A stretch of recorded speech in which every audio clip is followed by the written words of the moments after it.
I have been sharing production incidents in this channel for quite a long time. The technical lesson learned from those incidents I have shared.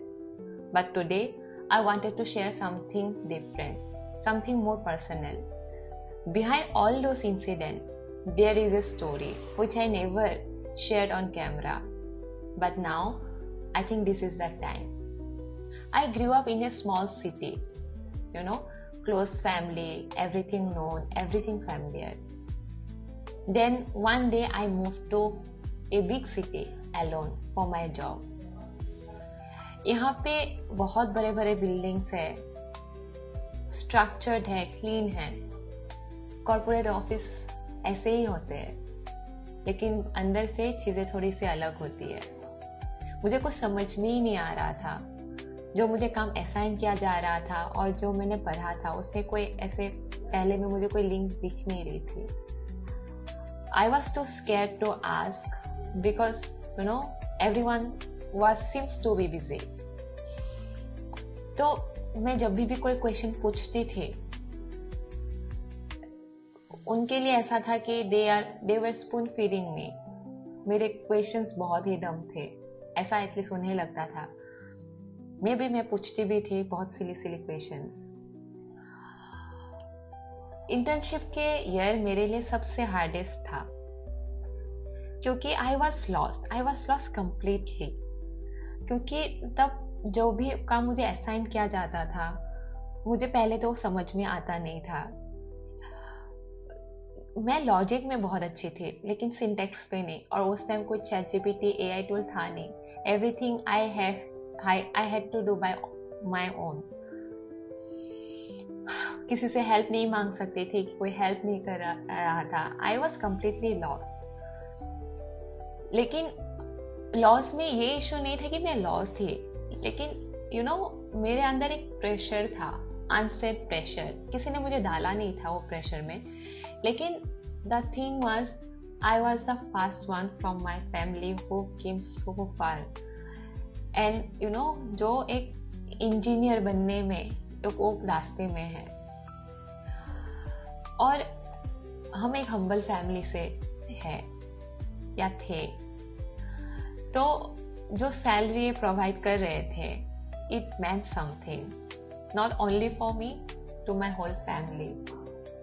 So ये burden के साथ, ये pressure के साथ मैं जब job पे जाती थी तो मैं बहुत ज्यादा ही डरी हुई रहती थी. डरी हुई इसलिए रहती थी, मैं ऐसा कुछ पूछ ना दो, ऐसा कुछ कर ना दो ताकि मुझे जॉब से निकाल ले, उस टाइप के.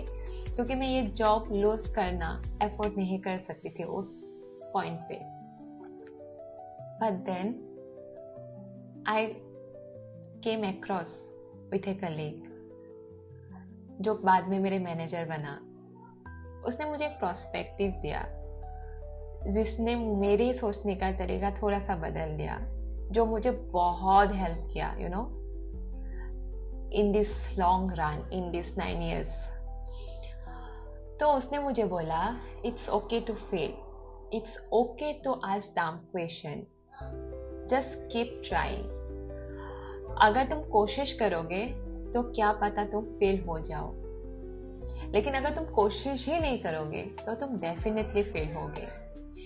जो भी इंजीनियर तुम देख रहे हो, जो भी लोग यहाँ पे तुम्हारे आसपास है, सारे लोगों ने कभी ना कभी अपने लाइफ में एक बार ऐसी गलती तो की ही होगी जो बहुत ही डम है, या कोई ऐसा क्वेश्चंस पूछा ही होगा जो बहुत ही डम क्वेश्चंस था दूसरों के लिए, पर उसके लिए तो नहीं था.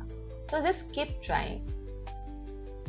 और उस सेंटेंस ने, ट्रस्ट में, मेरा पूरा सोचने का नजरिया ही बदल दिया. Then I move to a small team. लोग अच्छे थे, लोग कोलैबोरेटिवली काम करते थे.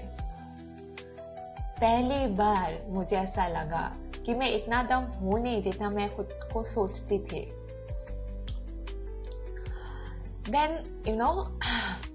सॉरी, मैंने एक पाइपलाइन बनाया, मैनेजमेंट के आगे शो किया. उन्हें अच्छा लगा वो प्रोजेक्ट, या वो जो भी हम प्रोजेक्ट कर रहे थे. तब मुझे पहली बार फील हुआ कि मैं एक इंजीनियर बन सकती हूँ, मैं अच्छी इंजीनियरिंग बन सकती हूँ. Not because they like my project, because that time I showed to myself that I am good, I can do this and this is my area. ये 9 years में मैंने GitHub में credential push किए हैं. A service ran for 15 days without doing nothing. We flag a bug before release, then we ship anyway, and then production broke. Every incident cost me something, but at the same time, it built something inside me. Because मैंने ये accept या realize किया है कि mistake does not define you, how you respond that does. तो अगर मैं उस लड़की के पास बैठ सकती थी जो 9 साल पहले अकेले एक बड़ी सी सिटी में आई, जो अपने फैमिली के पहले इंजीनियर बने, मैं उसको बोलती, it's okay to fail, it's okay to ask dumb question, just keep trying, ask for help at the beginning. Don't judge yourself before someone else does. You come a long way and you will go a long way, and I am proud of myself.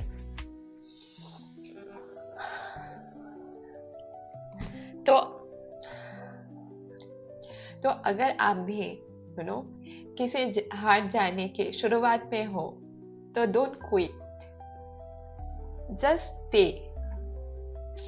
मैंने ये channel जनवरी में शुरू किया था with now I have I think 57 to 60 subscribers. कोई topic में 3-4 reviews आते हैं. मैंने सोचा भी था मैं क्यों ही टाइम वेस्ट कर रही हूँ यहाँ पे, लेकिन मैंने फिर सोचा कि अगर उस लड़की ने तब क्विट नहीं की जो 9 साल पहले आई थी, जो इतना डरी हुई थी, तो मेरा क्विट करने का तो कोई हक ही नहीं बनता है. So at the end I just wanted to say, stay. Everything will fall into places in the right time. So just stay, just keep trying. See you in the next one. Thank you.